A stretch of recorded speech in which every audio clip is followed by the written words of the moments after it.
Okay guys, can you wave hi to our visitors? Hi! Great job. Okay, so now I have a question for you. Are you guys aware that globally there is an increasing concern regarding the number of wild animals kept as exotic pets? Well, that's true. So in response to this, the Biosphera Park has been contributing a lot of efforts towards wildlife conservation. This is and will continue to be one of our missions. So today, you're going to meet some animals from the wild, and hopefully, by the end of our presentation, you will be able to appreciate why domestic animals like Jessie right here make much better pets compared to wild animals. Alright, Shane, Joyce, and Jessie, that's it for now. We'll see you later. Bye! Okay, so now let me hear you. Are you ready to see some wild animals? We'll see how excited you are. Well, there's no doubt. Wild animals are adorable. It's understandable why you might think that raising a wild animal is a tempting and exciting idea.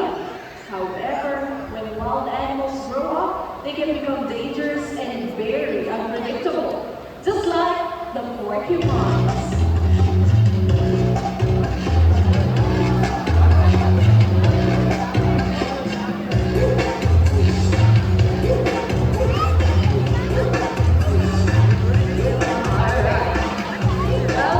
Did you guys know that porcupines are born with very soft quills, but they harden up within a few days?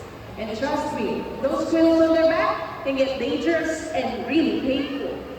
It is actually what they use to intimidate their enemies, so they will think twice attacking them. But if this did not work, well, you left them no choice but to fight back. So now let's talk about how porcupines defend themselves. Remember, they cannot shoot their quills like arrows, like what we know. They don't do that. Instead, they will expose their quills and then quickly thrust backwards to attack their predators. What we have right here, they're called Indian crested porcupines. And as you can see, they are sleeping a lot, right? Well, that is because porcupines have very poor eyesight. So, to search for their food, they use their sensitive sense of smell. Well, they are so big that they are considered as the third largest rodent in the world. So there you have it, ladies and gentlemen, let's give it up for our lovely porcupines. Well, I mentioned rodents, right? I know an animal who loves to feed on rodents, but not as big as the porcupines, of course. You know the rodents that we see on the streets or sometimes inside our house? What do you call that small rodent? What is that? Rats, yes, they love to feed on those. I'm talking about the raccoons.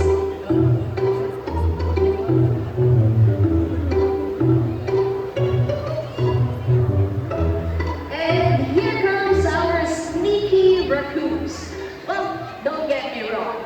Even though raccoons love to feed on rats, they can change their diet based on what's easily available. And that is our rubbish bins. And here comes another raccoon. Well, what they're doing right now is they're searching for their food inside those bins, thus making a mess. And of course, people don't like their rubbish to be messy, right? Yes, that's correct. So some people, just to get rid of these raccoons, they shoot them, or even worse, they poison them. Maybe they are not aware that raccoons help us in controlling the population of rats. So imagine, if there are no raccoons, there will be more rats, exactly. Well, I want you to pay attention to the tails of our raccoons. We still have one more here. For those who can see, can you tell me what pattern do they have on their tails? Stripes, right? Or rings on their tails. Remember that? Because the next animal that we will invite on stage, they have the same pattern as well. They went back inside, leaving all this mess. See, I told you. Well, don't worry, we can ask our friendly trainers to help us pick up those rubbish. Thank you so much, friendly trainers. Well, we cannot blame the raccoons because they are remarkably intelligent and we humans keep throwing our trash everywhere. They have learned that the food can be found inside those trash bins. So, to prevent this from happening again, make sure that you throw your rubbish in the proper bins and keep it sealed and secure. Alright, thank you so much once again. So before we move to our next animal, I would like to give you a safety reminder, most especially for the ones sitting in front. For the parents, make sure that your kids are seated right next to you. Again, make sure that your kids are seated right next to you. There is an animal who will walk across in front of us. Please do not approach the animal. Okay? Are we all agree on this? Yes? Okay. Well, I guess we're ready. We'll check out our Kawati Mundi. Let's go. Alright, well, this is Benzo, one of our main Kawati Mundi. And look at his sail. See what I'm talking about? Same features, right? Well, that is because Kawati Mundis are actually a member of the raccoon family. Well, raccoons can be found in North America. Kawati Mundis, on the other hand, can be found in South America. Well, there's a lot of animals that you want to hug and play with, and Kawati Mundis might be one of them. But in contrast to this, we do not recommend them as pets. Why? Because as you can see, they are tree climbing mammals. So that means that they have their sharp claws to climb tree to defend themselves. And their long tail is very useful to keep them balanced so they won't fall on the tree. If you're going to look closely, you will see that they have these big legs now that they can rotate for up to 60 degrees to help them find food that is hiding inside tree crevices or even under the rocks. Along with that is their sharp fangs that they will not think twice about using them. Well, the things that I've told you are just some of the many reasons why we do not recommend a Kawati Mundi as pets. So there you have it, ladies and gentlemen. Let's give it up for Benzo together with Trader George.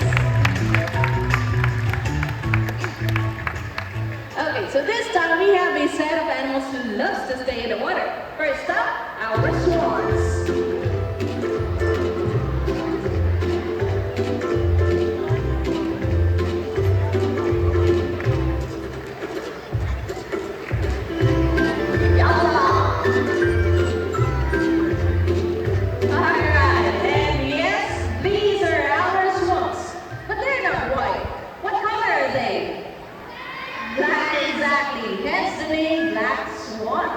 But their color just made them more beautiful and elegant, right? Well, black swans were first discovered in Australia. You can easily identify them because of their black plumage or black feathers and their bright red bill. Aside from that, did you know that experts used to identify the female from the males by looking at their size? Well, that is because males are larger compared to the females. But I'm telling you, both are excellent parents. Why? Because both females and males take part in building their nest. They even share responsibilities and they even take turns in incubating their eggs.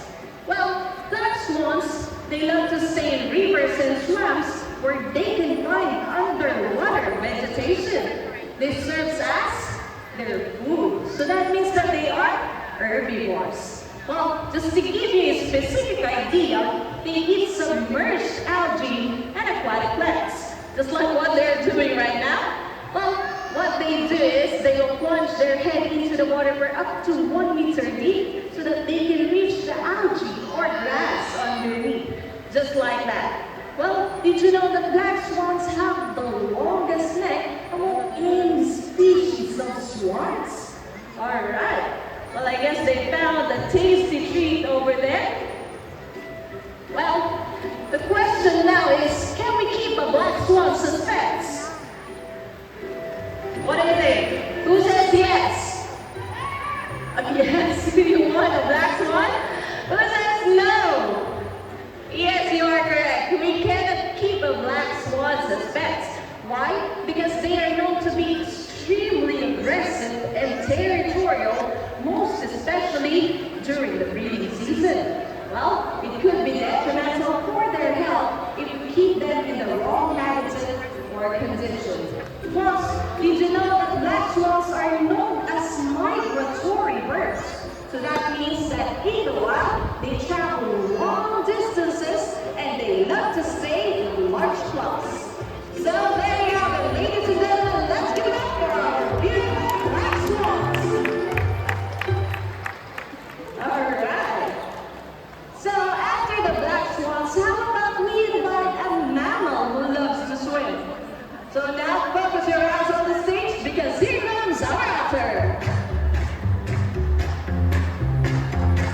Let's go, Megan.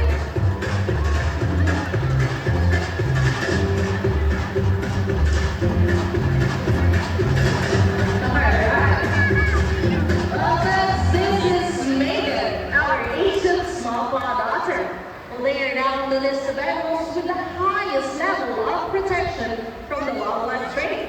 That is because they are taken when they are still pups to be used as pets for attraction purposes, mainly because they are the smallest from the otter species. But in fact, they are famous in otter cafes, wherein wild otters are forced to interact with paying customers. Another reason why they are very famous is because they are semi-aquatic mammals. So that means that they live both on land and in the water. They spend most of their time in the water searching for food since their diet is comprised of fish and shellfish. So there you have it, ladies and gentlemen. Let's give it up for Megan, our Asian small-clawed otter. Okay, so did you like Megan? Yes? Did you know that Megan is the smallest? This time, let's invite the biggest. Get your cameras ready because here comes our pelicans.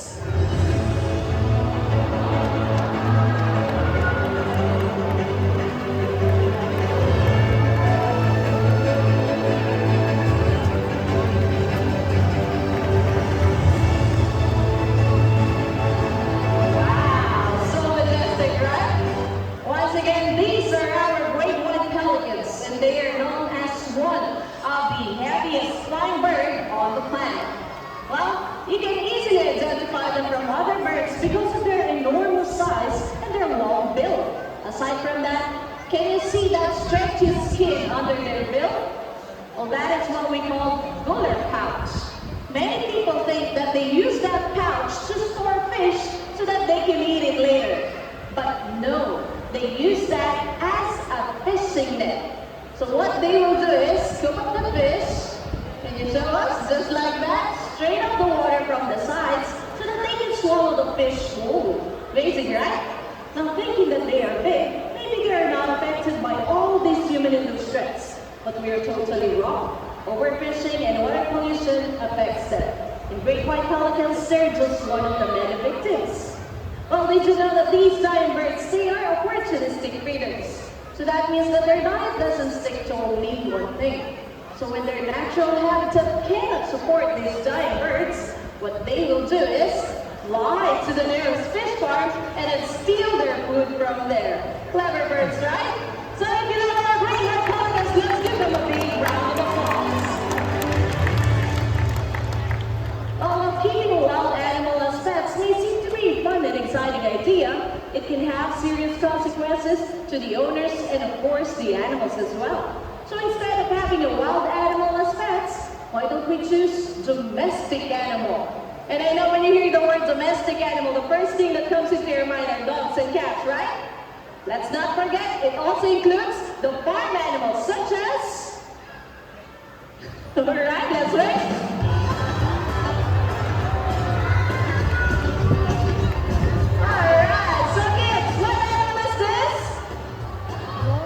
Exactly. Now, do goats make good pets?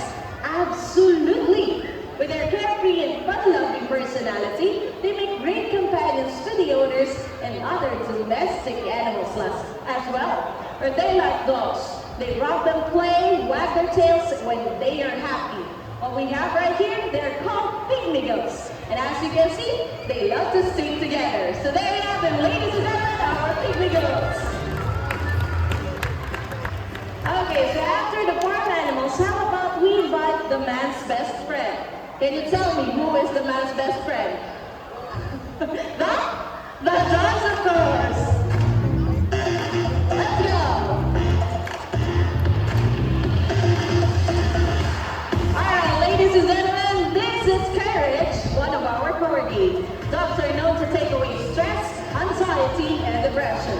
If you still don't believe me, watch this.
Even better than that. Are you ready? That's more like it. So for now, sit back, relax, and enjoy.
Thank you so much. So now, if you're thinking of having a dog as your pet, remember that here in the UAE, we have a lot of adoption centers. And they have various breeds of dogs and cats who are waiting to have their forever home. So please, as much as possible, adopt and don't shop. Only to know that all the animals you see today, they represent their cousins in the wild. They are here asking for your kindness and compassion. Oh, hi, Kiki. Okay, thank you so much, hey? Well, what do you have for us? Trainer Mac, what is that? It's a note and it says, let humanity be our voice. Do you guys agree to be the voice of these amazing creatures? Oh, thank you so much. Yes?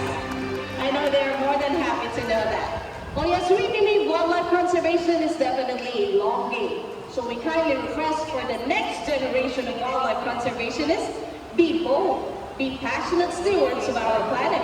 Your hard work and intellect will change the status of wildlife conservation and save species for future generations. Ladies and gentlemen, this concludes our presentation. So on behalf of our animal friends, the trainers, and the rest of the staff here at the park, we would like to say thank you all so much for joining us here today. We do hope you enjoyed our presentation and we wish that you're having a fantastic day only here at the Dubai Safari Park. Goodbye everyone. Thank you.